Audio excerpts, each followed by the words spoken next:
We always hear about how men pursued women back in the day, how guys had to win a woman, fight for her, prove themselves. But here's what nobody talks about. Women were also choosing, quietly, strategically, sometimes boldly. Let's go back. Way back. Before civilization, life was simple. You either survived or you didn't. So what did women look for?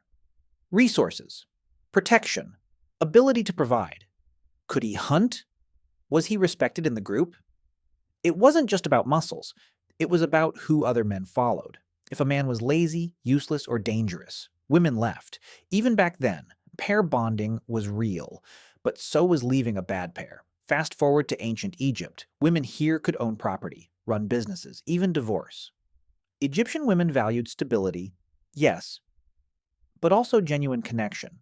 Egyptian love poetry is some of the most romantic writing in history.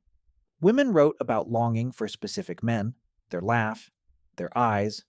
They had preferences. Ancient Greece, though, tougher story. Most marriages were arranged by fathers, but women still found ways, through mothers, relatives, to push for who they wanted. Indirect, but not powerless. In Sparta, women were physically trained, could speak openly, and had genuine input in choosing a partner. Rome, women could actually divorce. If a man wasn't holding up his end, financially, socially, or otherwise, she had options. Then came the Middle Ages, and things got darker. For noble women, marriage was pure politics. Zero say.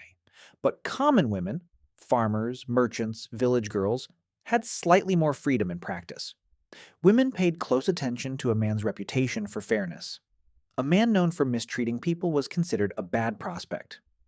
Character mattered because you were going to be stuck with it. Despite the restrictions, medieval women ran households, managed finances, and made decisions when husbands were away at war. Village festivals, church gatherings, market days. These were real social spaces where young people met. By the Renaissance, something slowly starts to shift. Upper-class women's letters from this period show them actively arguing against certain matches, sometimes flat-out refusing. Women in the growing merchant class had leverage. They could negotiate. What were they looking for? A man of good reputation, yes. Financial stability, obviously, but increasingly, temperament. Is he kind? Will he treat me as a partner? In the 1600s and 1700s, courtship culture starts forming. Men visiting women at home, women choosing to receive them, or not. Still controlled. But women were now participants, not just prizes. The 1800s are fascinating because you have two completely different realities at the same time. For wealthy women, marriage was about securing economic safety. Survival literally depended on it, but they weren't just looking at money. How a man treated people below him in status. That was a huge signal. Cruel to servants? Red flag. Embarrassed you in public? Deal breaker. Working-class women by mid-1800s had their own wages. Small, but real. And that changed everything. A little economic independence meant a little more power to say no. By the late 1800s, women are arguing publicly for the right to choose, or to not marry at all. Two world wars changed everything. When men went to war, women ran the economies. They worked the factories, managed the finances, made the decisions. And when the men came back, women remembered what they were capable of. By the 1920s, dating without a chaperone becomes normal, women choosing based on personality, shared values, and attraction. Is he kind? Does he respect me? Is there genuine attraction? Do we want the same kind of life? For the first time in history, on a wide scale, love and compatibility became the main reasons women chose someone.